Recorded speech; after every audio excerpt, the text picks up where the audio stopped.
Thursday, November 3rd, 1927.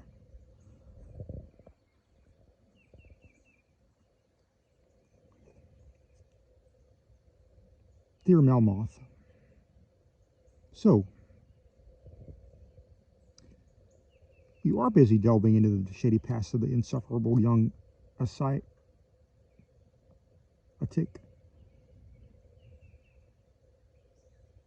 various Avidus Bassianus.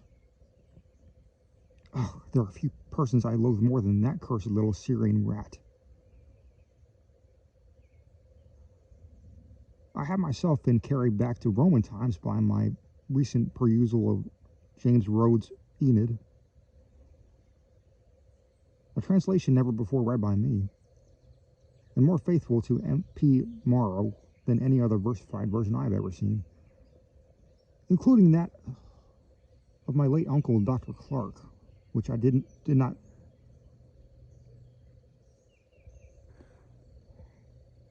attain publication.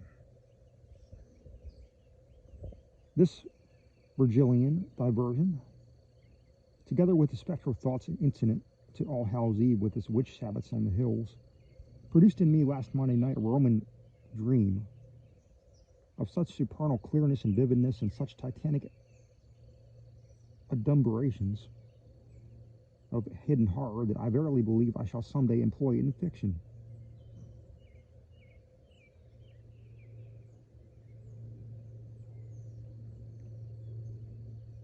Roman dreams were no uncommon features of my youth. I used to follow the divine Julius all over Gallia as a tribunus militium o' nights, but I had so long ceased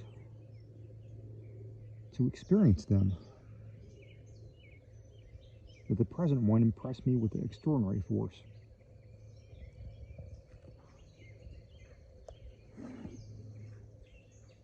It was a flaming sunset or early afternoon.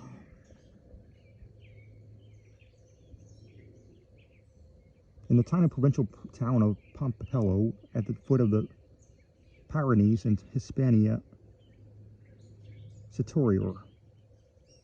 The year must have been in the late Republic, for the province was still ruled by a senatorial proconsul instead of a praetorian legate of Augustus, and the day was the first before the calends of November.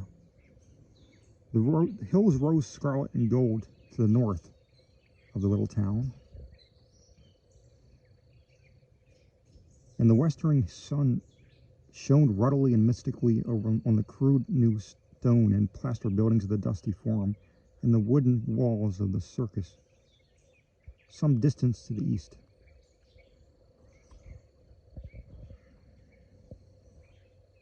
Groups of citizens, broad-browed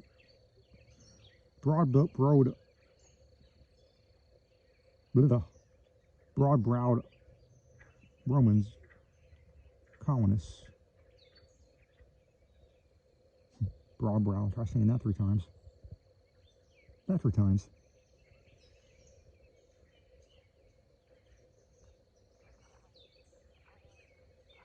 Groups of citizens, broad-browed Romans, colonists, and coarse-haired Romanized natives, together with obvious hybrids of the two strains, alike clad in cheap woolen togas, and sprinklings of helmeted legionaries and coarse-mantled, black-bearded tribesmen of the circumambient Vascones, all thronged the few paved streets and forum, moved by some vague and ill-defined uneasiness. I myself had just alighted from a litter, which the Illyrian bearers seemed to have brought in some haste from Calagurus, across the Iberus to the southward.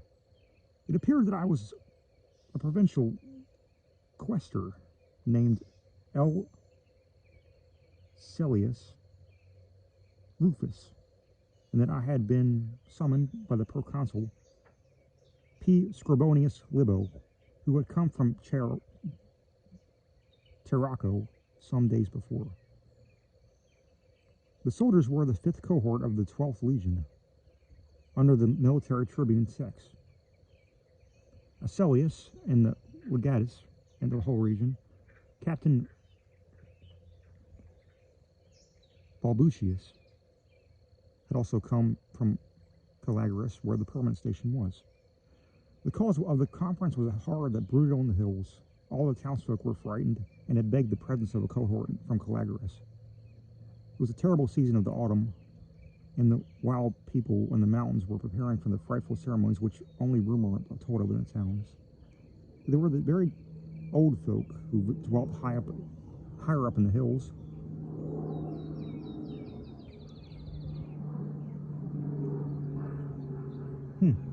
How about that?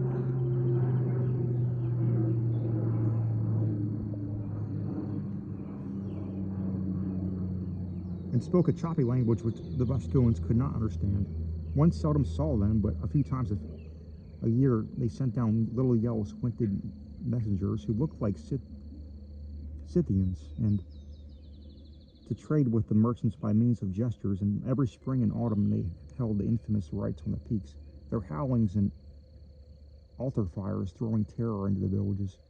Always the same, the night before the calends of Maius, and the night before the calends of November. Townsfolk would disappear just before these nights and would never be heard of again, and there were whispers that native shepherds and farmers were not ill-disposed for the very old folk. That more than one thatched hut was vacant before midnight on those two hideous Sabbaths. This year the horror was very great for the people who knew that the wrath of the very old folk was upon Pompello. 3 months previously, 5 of the little squinted traders had come down from the hills, and in a market brawl 3 of them had been killed. The remaining 2 had gone back wordlessly to their mountains, and this autumn not a single villager had disappeared. There was a menace in this immunity that was not like the very old folk to spare their victims at the Sabbath. It was too good to be normal.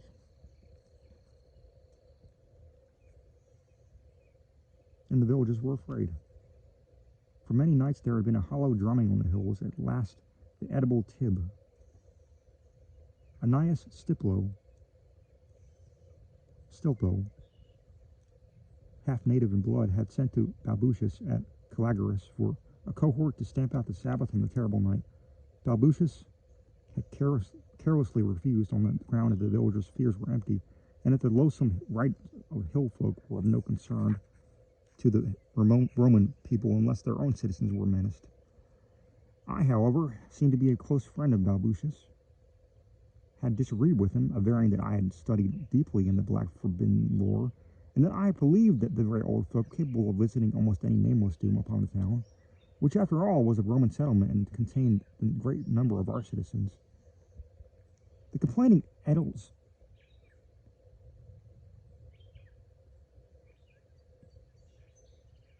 own mother, Helvia, was a pure Roman, the daughter of M.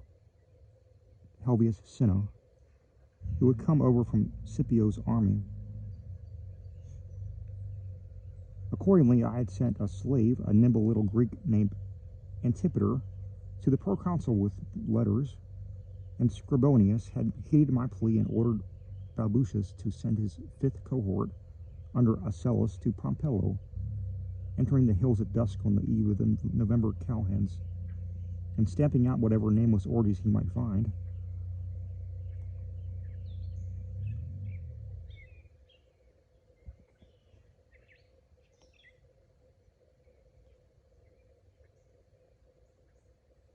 Bringing such prisoners as he might take to Taraco for the next proprietor's court. Balbucius, however, had protested, and so that more correspondence had ensued. I had written so much to the proconsul that he had become gravely interested and had resolved to make a personal inquiry into the horror. He had at length proceeded to Pompello with his lictors and attendants, there hearing enough rumors to be greatly impressed and disturbed, and standing firmly by his order for the Sabbath's extirpation. Desirous of conferring with one who had studied for the subject, he ordered me to accompany Acelius's cohort.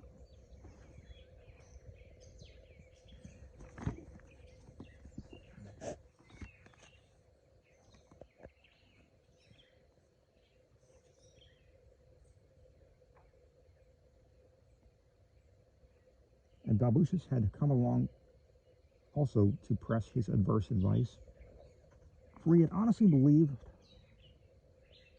that drastic military action would stir up a dangerous sentiment of unrest, that drastic military action would stir up among the Vascones, both tribal and settled. So here we all were in the mystic sunset of the autumn hills.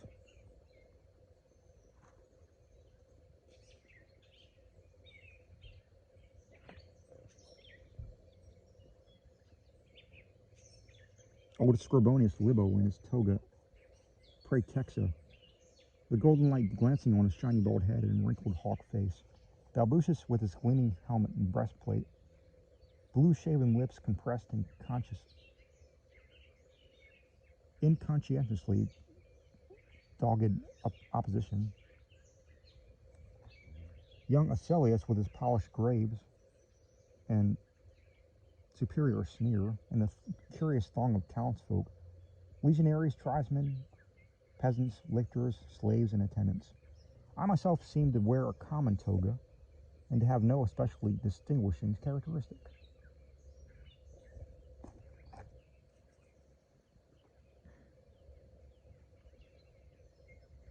And everywhere horror brooded. The town and the country folk had scarcely dared speak aloud, and the men of Libo's entourage, who had been there nearly a week, seemed to have caught something of the nameless dread. Old Scorbonius himself looked very grave, and the sharp voices of us later comers seemed to hold something of curious inappropriateness, as in a place of death on the temple of some mystic god. We entered the praetorium and held grave converse. Balbucius pressed his objections and was sustained by Asellius, who appeared to hold all natives in extreme contempt, while at the same time deeming it inadvisable to excite them. Both soldiers maintained that we could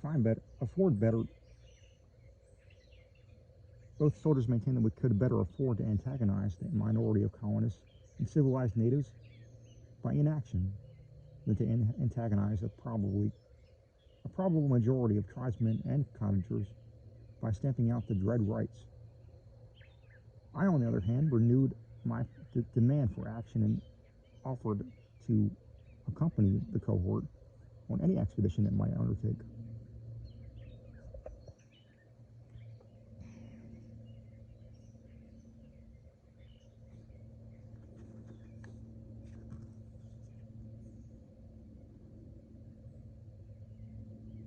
I pointed out that the barbarous Vascones were at best turbulent and uncertain, so that skirmishes with them were inevitable sooner or later, whichever course we might take. That they had not in the past proved dangerous adversaries to our legions, and that it would be ill become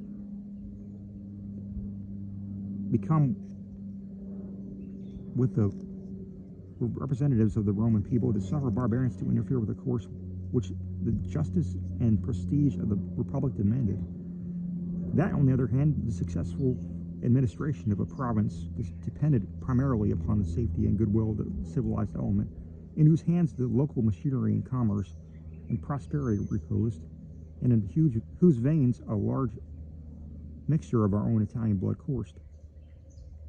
These, though in numbers they might form a minority, were the stable element whose constancy might be relied on, and whose cooperation would be most firmly bind the province to imperium of the state and the Roman people. It was at once a duty and an advantage to afford the protection due to the Roman citizens. Even here I shot a sarcastic look at Balbucius and Asellius, at the expense of a little trouble and activity, and on a slight interruption of the drought, playing and cockfighting at the camp in Calagurus. That the danger to the town and inhabitants of Pompeii was a real one, I could not, from my studies, doubt. I had read many scrolls out of Syria and Egyptus, and the cryptic towns of Etruria, and had talked at length with the bloodthirsty priest of Diana Erycina in his temple in the woods bordering Lacus Nemorensis. There were shocking dooms that might be called out of hills on the Sabbath, dooms which ought not to exist within the territories of the Roman people, and to permit orgies of the kind known to prevail at Sabbaths would be little in consonance with the customs of whose forefathers, A. Postumius, being consul, had executed so many Roman citizens for the practice of the Bacchanalia, a matter kept ever in memory by the Senatus Consultum de Bacchanalibus, graven upon bronze and set open to every eye, checked in time before the progress of the rites might evoke anything with which the iron of a Roman pilum might not be able to deal. The Sabbath would be too much of the powers of a single cohort.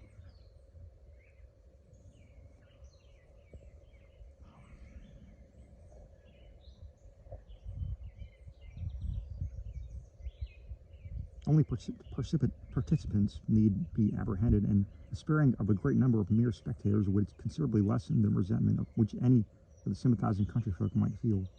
In short, both principle and policy demanded stern action, and I could not doubt that Publius Scribonius, bearing in mind the dignity and obligations of the Roman people, would adhere to his plan of dispatching cohort, me as accompanying, despite such objections as Balbucius and Aselius, speaking indeed more like provincials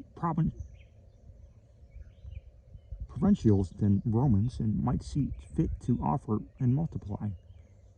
The slanting sun was now very low, and the whole rushed town seemed draped in an unreal and malign glamour. Then P. Scribonius, the proconsul, signified his approval of my words, and stationed me with a cohort in the provincial capacity of a centurio Primpilis, Primapilis.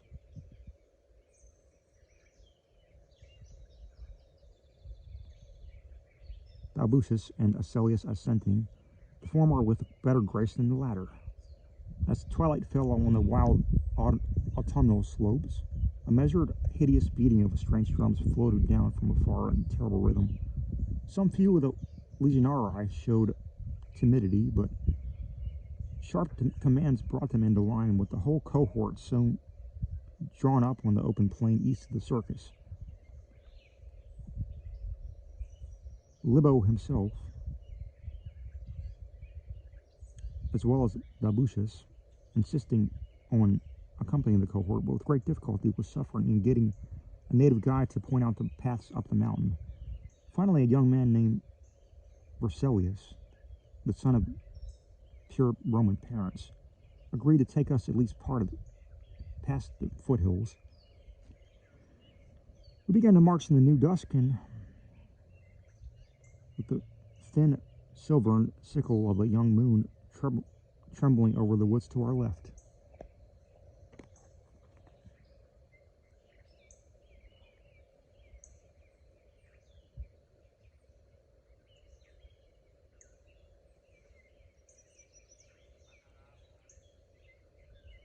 That which disquieted us most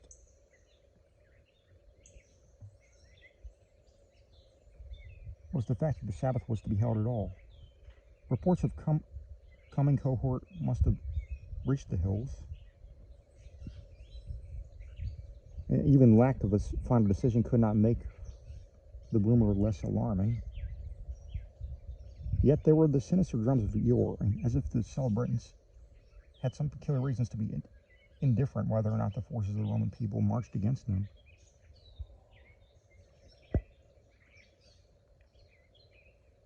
The sound grew louder as we entered a rising gap in the hills, steep wooded banks enclosing us narrowly on either side and displaying curiously fantastic tree trunks on the light of our bobbing torches.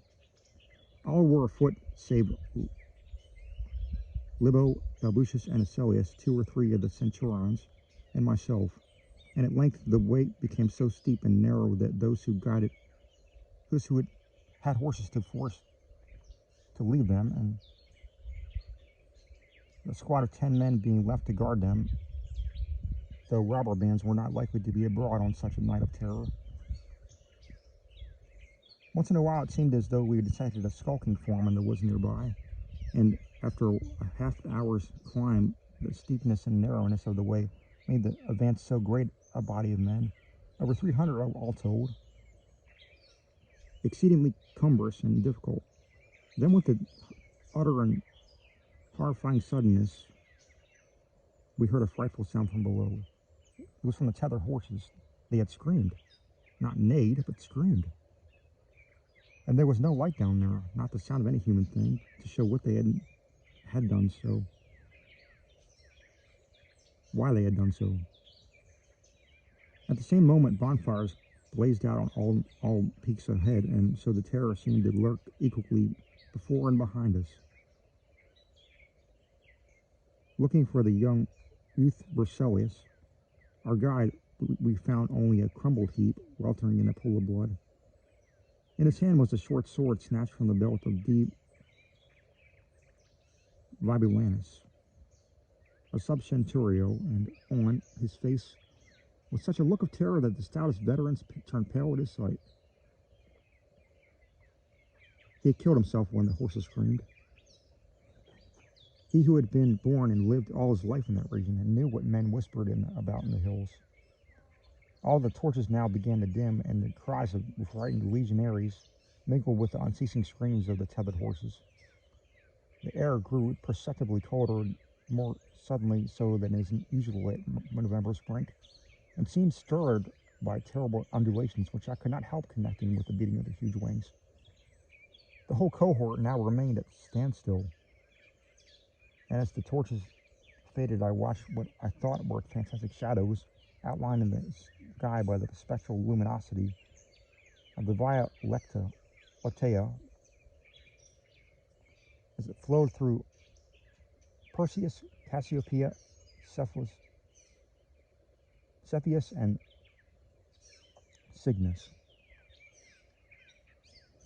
Then suddenly all the stars were blotted from the sky, even bright Deneb and Vega ahead, and the lone Altair and Fomalt halt behind us. And as the torches died out altogether, there remained above the stricken and shrieking cohort only the noxious and horrible altar flames on the towering peaks, hellish and red, and now silhouetting in the mad leaping and colossal forms of nameless beasts, as had never a Phrygian priest or companion grandam whispered of in the wildest of furtive tales.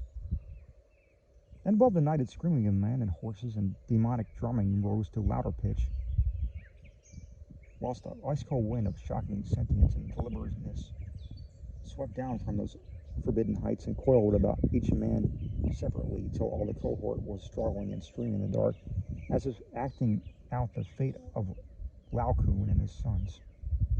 Only the old Scribonius Libbo seemed resigned. He uttered words amid the screaming that echo still in my ears. Militia vetus est. Venet tandem venet. And then I waked. It was the most vivid dream in years, drawing upon wells of subconscious long untouched and forgotten. Of the fate of the cohort, no record exists, but the town at least was saved, and for encyclopedias tell of the survival of Pompello to this day, under the modern Spanish name of Pamplona, yours for Gothic supremacy, C. Ivalus Verus Maximinus.